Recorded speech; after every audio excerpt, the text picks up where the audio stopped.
from the Library of Congress and the Smithsonian National Museum of African American History and Culture.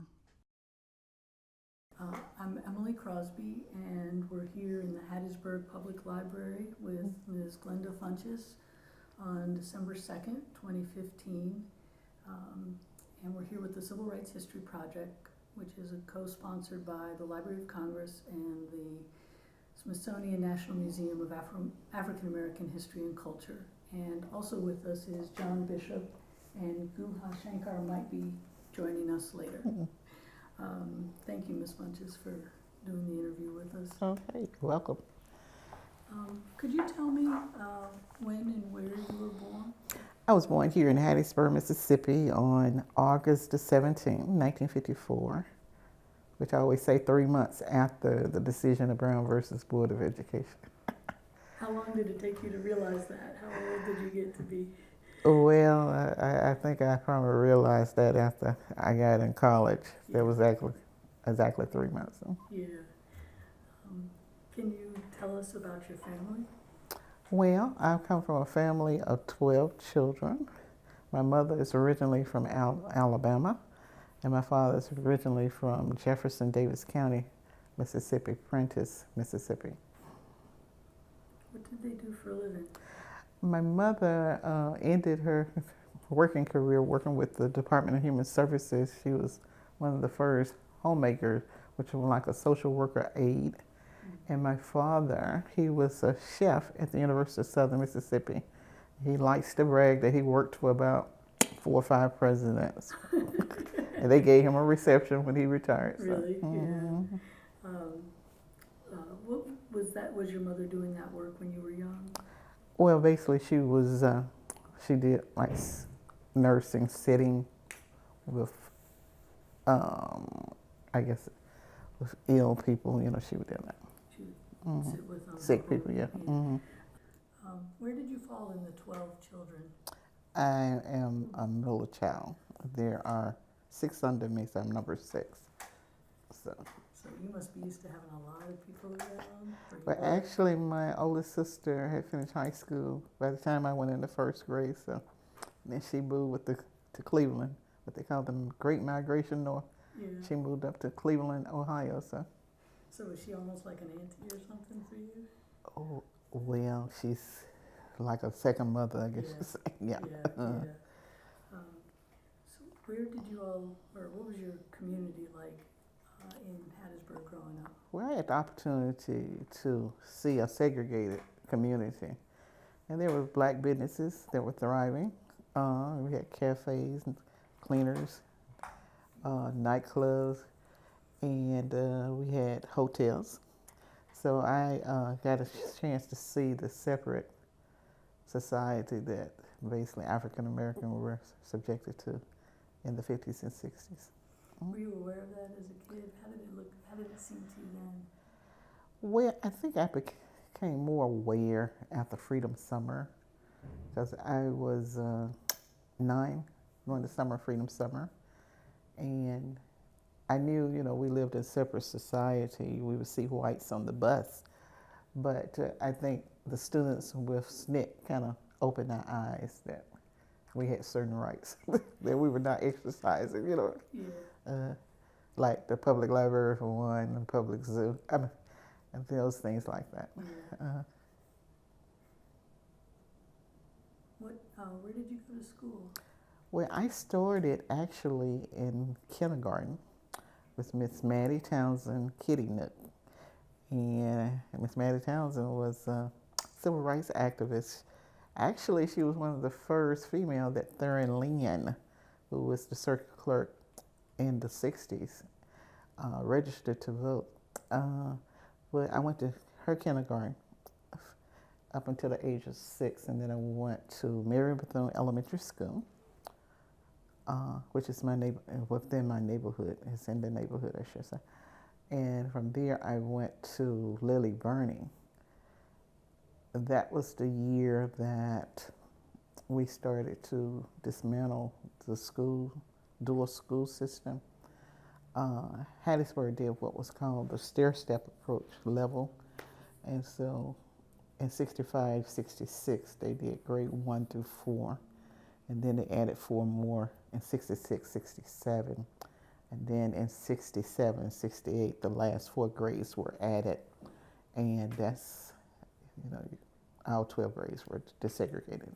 Was that desegregated with freedom of choice? Freedom of choice, But it was compliance still plan. sort of Yeah, separate different systems. It was separate system. You had to opt out going to the African American school. And I was asked in 1967, 68 to go to Tim's Junior High because it was somewhat distant from the African American community, and they did not have as many blacks at that school. There were about 4 or 5 that went that first year, and that would have been 66, 67. So Miss Earlene Boyd, who served on the education committee, requested from my parents that we be allowed, my sister and I, to go to Tim's. Was Ms. Boyd, was that the education committee with the NAACP? With the NAACP, Okay. she was. And what did your parents say? Well, they agreed. I think what the NAACP was looking for students who had pretty good grades because they knew going into a hostile education environment that your grades had to be pretty good because, it was going to suffer some. So my mother agreed. Actually, my mother was working for a family. The guy was paralyzed, and she was his nurse. And we went to the same school as his son. Now, the wife had no problem with it, but the man who was paralyzed, wanted to know what did the NAACP give her to send her kids to Tim's. Which, What did she say? she told him nothing. Nothing. So my sister, Tim's was a junior high, and it also had an elementary school. So his son was in the elementary school, and my sister, 2 years younger than me, she was in the elementary school, and I was in junior high. So did they interact? I don't think so, no, Yeah. because she was in the 6th grade, and I think he was maybe about 3rd. Yeah. So when they asked your parents and your mother agreed, did they talk to you all about it, whether you wanted to, or did they just make the decision for you? Well, my next door neighbor, Gwen Buns, she had gone that first year to Hawkins, and every day we would wait for Gwen to get off the bus and brief us on what happened. So we were of the opinion that, okay, Hawkins was where the poor whites, middle class, and we would be going to Tim's where the more affluent. And from Freedom Summer, we thought that the more affluent whites would embrace integration. So, we felt like we were not going to have the problem that Gwen had, but we found out, hey. Then you hit reality. Reality hit, yeah. So Freedom Summer led you to believe that you would have an easier time? With the rich whites. With the rich whites? Yeah. Was that because you associated them with the volunteers? Right, the volunteers were rich. Yeah. They were middle class, rich kids Yeah. coming south. And so you just figured, you hear about the poor whites Yeah. and gravitating towards the Klansmen and all that. Mm-hmm. So we just knew that, hopefully we won't have that problem with the rich whites. And how did that work out for you? It was a nightmare. Yeah. I would pinch myself to make sure I wasn't. We were basically, it was a hostile school environment. We went the whole day without anyone talking to us. I think the administrator, the principals, kind of set the tone. And I think if he would have instructed the teachers that, these are children coming into the environment, I want to make sure you make sure that they feel like they're a part of the school. Because going 9 months and no one eating with you, I put my tray down and they would jump up. And quite recently, 5 years ago, I received a letter from Delaware from a young lady who had gone to Tim's, a young white lady who was a student back then. And she was apologizing to me. She recalled me putting my tray down and she jumping up. My response to her, I sent her a letter back accepting her apology. But I don't recall who jumped up because it happened 9 months. Like everybody, right? So, after 9 months, you don't pay attention to people. You just know you're going to go through that scenario, putting your tray down, okay, they're going to jump up. But I think the teacher probably could have made it better if she would have came over and said, okay, Glenda, I'm going to eat with you today. Mm-hmm. But that didn't happen. Did the woman who wrote you the apology, did she explain? I mean, did she say why she was apologizing? She said she was not a racist, but she just didn't have she was just not brave enough to buck the eighth grade system, you know. Mm-hmm. And I'm sure she would have suffered some type of repercussion if she would have done that. So she, you know, she tried to say that, you know, she did it because of peer pressure, I guess. Do you know what prompted her at that particular moment to? Well, we had done an article. It was on Martin Luther King's birthday, and Martin Luther King had visited my church 2 weeks before his death. And I had given a civil rights marker in 1999, I think the first one in the state. And they had read a big article on that, 2-page article. And she was home visiting her mother, and she saw it. So she said she looked me up on the internet and found my address. The letter went to my workplace, not to my home. On purpose, right? I mean, Well, I invited her next time she come. We get together, maybe we have lunch. I haven't heard from her. I don't know if she called my home number or what, but I have not heard from her. yeah. Mm-hmm. Yeah. What was it like in the classroom? Well, in the classroom, like I say, from the first day, we were briefed by the principal if we had any problem to report to Mr. Manguno, who was the assistant principal. So I was a little late getting into the class, so I walked in and took a seat. And immediately the science teacher told me, oh no, we don't let little girls and boys sit together. So she moved me to a table in the front of the classroom on the right-hand side. And there I sat for the entire school by myself. You know, it was a table with 2 chairs. Yeah, something like that. Right. And was that true? I mean, was it only girls sitting with girls? I And think, boys? so. Yeah, it probably was. Yeah. Uh-huh. Yeah. Yeah. So you sat there by yourself the whole. Yeah, and one day she finally got the nerve to ask me, why did I come? And I told her because I had the right to. So it was incidents all throughout the semester, you know. I did this paper on Martin Luther King because I was there when he spoke about the Poor People March 2 weeks before his death. He was here in Hattiesburg on March 19th at Mountain Zion Church. And so we had to do a history paper. That's okay. I love history, so with all the articles after his death and with the pamphlets I had, I did it on Martin Luther King.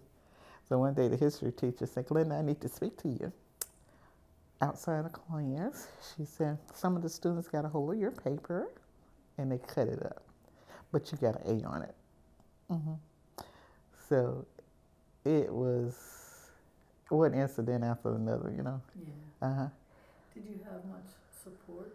Did you talk to other students who were going through it in different grades or schools? Well, actually, we rode a van to school. My next door neighbor had a Volkswagen van, and she picked up and asked me how about 15 kids got on that van.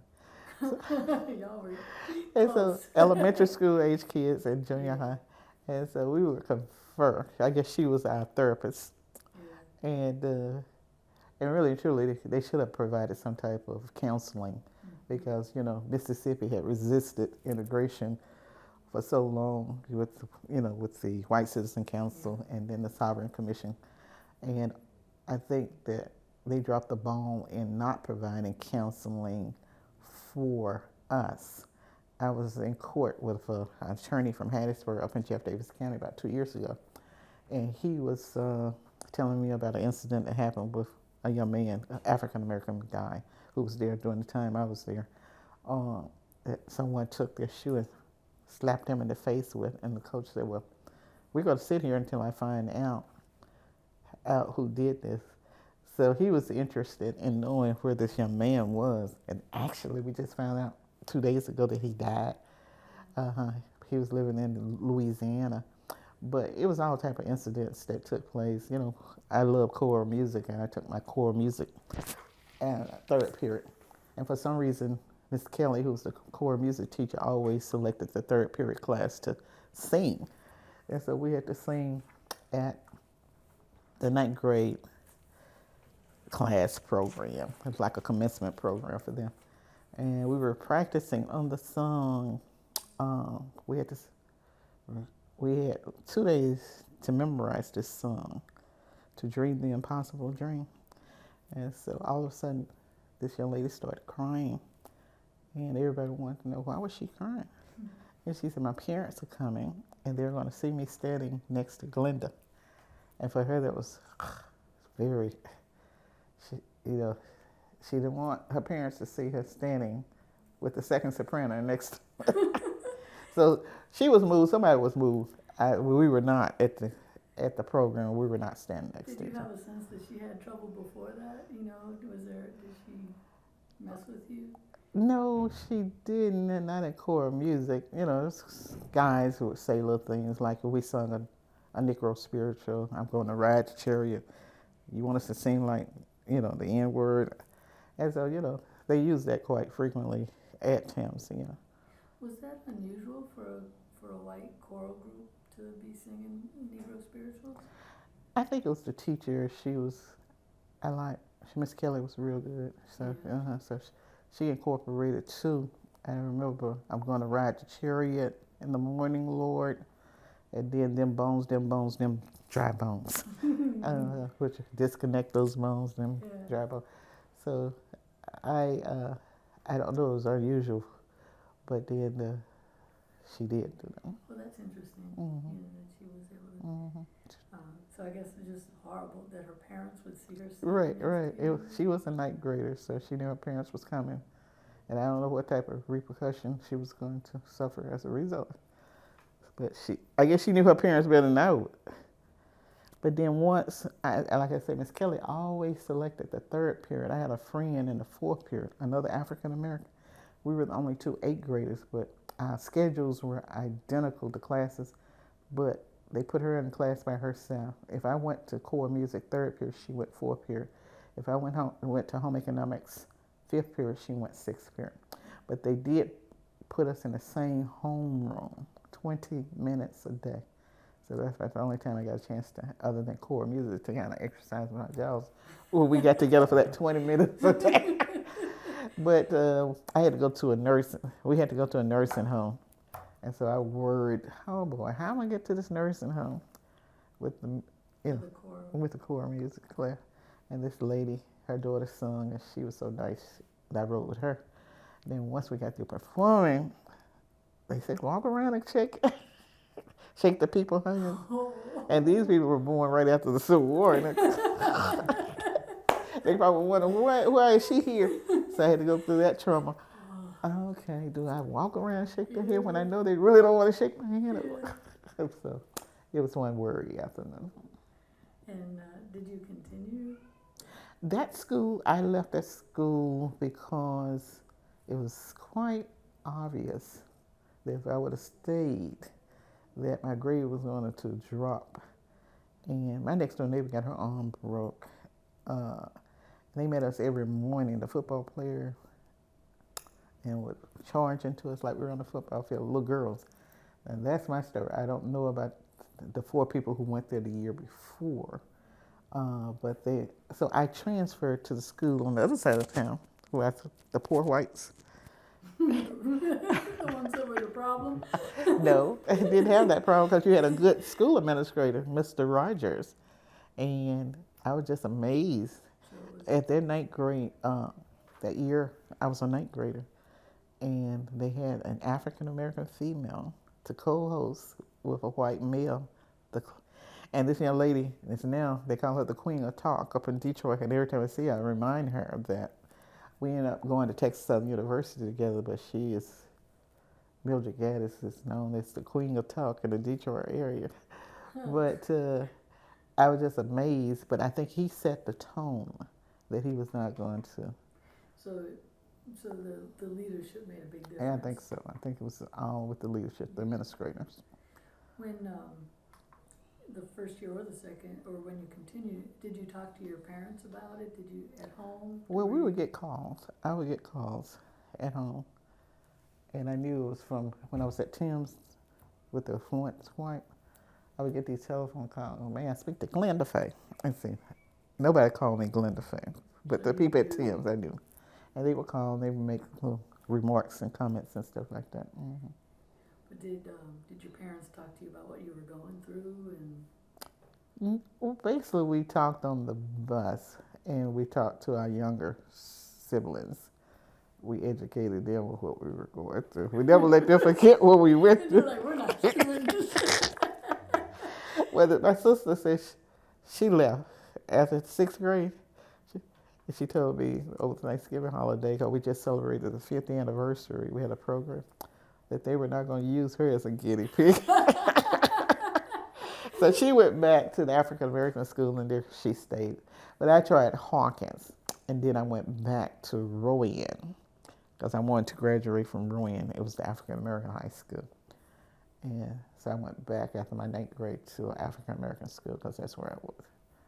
So you were, so you're like, okay, I've done one school, I've done another school, and now I'm going home. I went back 1 year under freedom of choice back to the African American high school. The second year they came up with another plan, my 11th grade year, called zoning. So we had 2 high schools in the city. We had Hattiesburg High School, and then we had Rowan.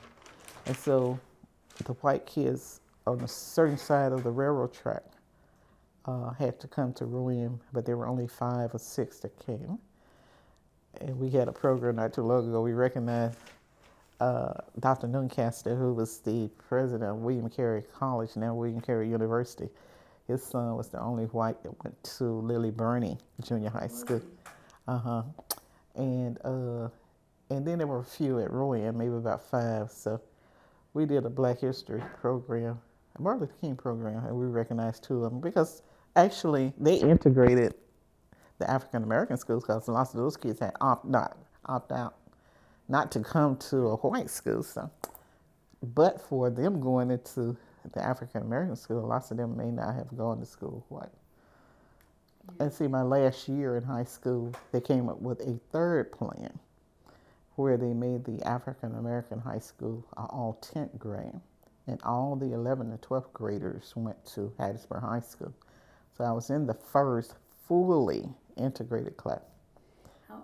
So do you know what the racial makeup of was it a county system or a city system? It was city. Do you know what the racial makeup was of the city at that time? Like what the percentage? Well, voting wise, I do, but I'm thinking somewhere like 30 or 40%, about 35% African American. Okay. And when they finally consolidated the 2 systems, did most whites stay, or did they go? They stayed the first year, because it was kind of a surprise. The court decision came down that summer. That Holmes County case, Holmes v. Alexander? Yeah, I think it was a group of cases that went before. And so the news came out that summer. And so that's class of 1972. I guess it was basically half and half. And then they had set up this academy in 1965 called Beeson Academy. How do you spell it? I think it's Beeson.